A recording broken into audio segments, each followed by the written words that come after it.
धर्म का मजाक बनाने से पहले धर्म को समझ तो लीजिए। नमस्कार। वास्तविक धर्म क्या है? आध्यात्म क्या है? जो बिना जाने टूट पड़ता है वह मनुष्य नहीं, पशु की भूमिका में होता है। पशु को भूख लगी तो वह झपट पड़ा, क्रोध आया तो काट लिया, न विचार किया न विवेक, केवल प्रतिक्रिया।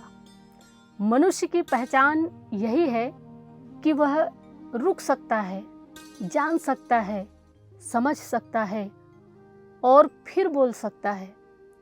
लेकिन आज हो क्या रहा है? बिना पढ़े आलोचना, बिना समझे निर्णय और बिना जाने घृणा। यह अहंकार की सबसे पाश्विक अवस्था है। जब मनुष्य को लगता है कि उसे जानने की आवश्यकता ही नहीं, उसकी प्रतिक्रिया ही सत्य है। श्रीमद् भगवत गीता कहती है कि हे भारत, अपने हृदय में स्थित अज्ञान से उत्पन्न संशय को ज्ञान रूपी तलवार से काटो और उठ खड़े हो। ज्ञान की तलवार ही मनुष्य का वास्तविक अस्त्र है, घृणा की तलवार नहीं। कबीर साहब जी ने कहा, जो बिना देखे और बिना समझे निंदा करता है वह मूर्खता की सबसे गहरी खाई में गिरता है। श्री तुलसीदास जी ने रामचरितमानस में कहा, जो बिना विचार किए कार्य करता है वह अंत में पछताता है, अपना कार्य बिगाड़ता है और संसार में उपहास का पात्र बनता है। और मनुस्मृति का संदेश है, यदि धर्म को जानना चाहते हो तो पहले सुनो, पढ़ो, समझो, प्रमाण खोजो, केवल प्रतिक्रिया मत दो। पशु और मनुष्य में केवल एक अंतर है, पशु जो देखता है उसी पर झपट पड़ता है, मनुष्य रुक कर पूछता है, यह क्या है, क्यों है, सत्य क्या है। जिस दिन यह रुकना छूट गया उस दिन शरीर भले मनुष्य का हो, आचरण पशु का हो जाता है। और सबसे बड़ी विडंबना यह है कि ऐसा मनुष्य धर्म के नाम पर ही पशु बन जाता है। जिस धर्म ने उसे विवेक दिया, उसी के नाम पर वह विवेक को एक ओर रख देता है। गुरु नानक देव जी ने कहा, पहले स्वयं को पहचानो, जो स्वयं को नहीं जानता वह और क्या जानेगा। धर्म की आलोचना वही करता है जिसने पहले स्वयं की परीक्षा नहीं ली। रहीम जी का संदेश है, जो बिना सोचे बोलते हैं वे भीतर से पहले ही मर चुके होते हैं। देह जीवित रहती है पर विवेक मर जाता है। उपनिषद कहते हैं, उठो, जागो और जब तक सत्य को पूरी तरह जान न लो तब तक रुको मत। ध्यान दीजिए, उपनिषद पहले जागने और जानने की बात करते हैं, उसके बाद बोलने की।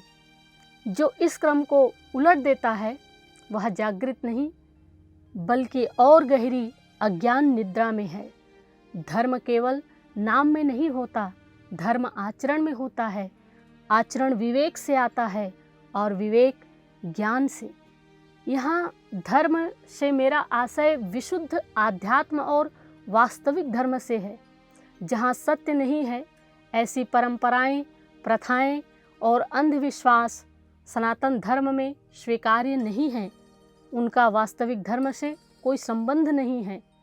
आज संसार जिस महाविनाश की ओर बढ़ रहा है, उसे यदि कोई रोक सकता है तो वह आध्यात्म है।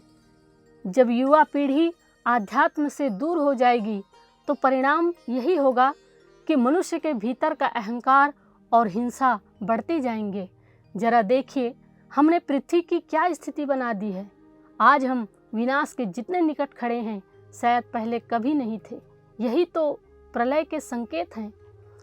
मानव आज मानसिक रूप से भी पहले से अधिक अशांत और बीमार है। संसार का औसत तापमान लगभग 1.5 डिग्री सेल्सियस बढ़ चुका है। असंख्य प्रजातियां विलुप्त हो चुकी हैं। जंगल तेजी से सिकुड़ रहे हैं। जिन कीट पतंगों को हम नष्ट कर रहे हैं, वही परागण का महत्वपूर्ण कार्य करते हैं। एक प्रजाति समाप्त होती है तो उससे जुड़ी अनेक अन्य प्रजातियां भी संकट में पड़ जाती है। यह सब क्यों हो रहा है? क्योंकि हमने आत्मज्ञान और आध्यात्म से दूरी बना ली है। इसलिए मैं फिर वही कहती हूँ, जानिए कि आध्यात्म क्या है। बिना जाने किसी भी बात पर टूट मत पड़िए। अब एक छोटी सी प्रेरक कहानी सुनिए। एक गांव में एक यात्री आया। उसके कंधे पर कपड़े में लिपटी हुई एक वस्तु थी। गांव के कुछ लोगों ने दूर से देखा और बिना जाने चिल्लाने लगे, जरूर इसमें कोई खतरनाक चीज होगी, इसे गांव से बाहर निकालो। कुछ लोगों ने पत्थर उठा लिए, कुछ गालियां देने लगे। किसी ने यह जानने का प्रयास ही नहीं किया कि उस कपड़े में क्या है। तभी वहां एक वृद्ध गुरु आए। उन्होंने सबको रोकते हुए कहा, पहले देख तो लो कि इसमें क्या है। जब कपड़ा खोला गया तो उसमें एक पवित्र ग्रंथ और कुछ गरीब बच्चों के लिए पुस्तकें थीं। पूरा गांव शर्म से सिर झुकाकर खड़ा रह गया। गुरु मुस्कुराए और बोले, आज तुमने उस यात्री का नहीं, अपने विवेक का अपमान किया है। बिना जाने जो निर्णय करता है वह सत्य का नहीं, अपने अहंकार का अनुसरण करता है। फिर उन्होंने कहा, धर्म कभी नहीं कहता कि पहले विरोध करो। धर्म कहता है पहले जानो, फिर मानो या ना मानो। लेकिन बिना जाने उपहास करना मनुष्य का नहीं, पशु का आचरण है। उस दिन के बाद पूरे गांव ने एक नियम बना लिया, पहले समझेंगे फिर बोलेंगे, पहले प्रमाण देखेंगे फिर निर्णय करेंगे। जय सिया राम।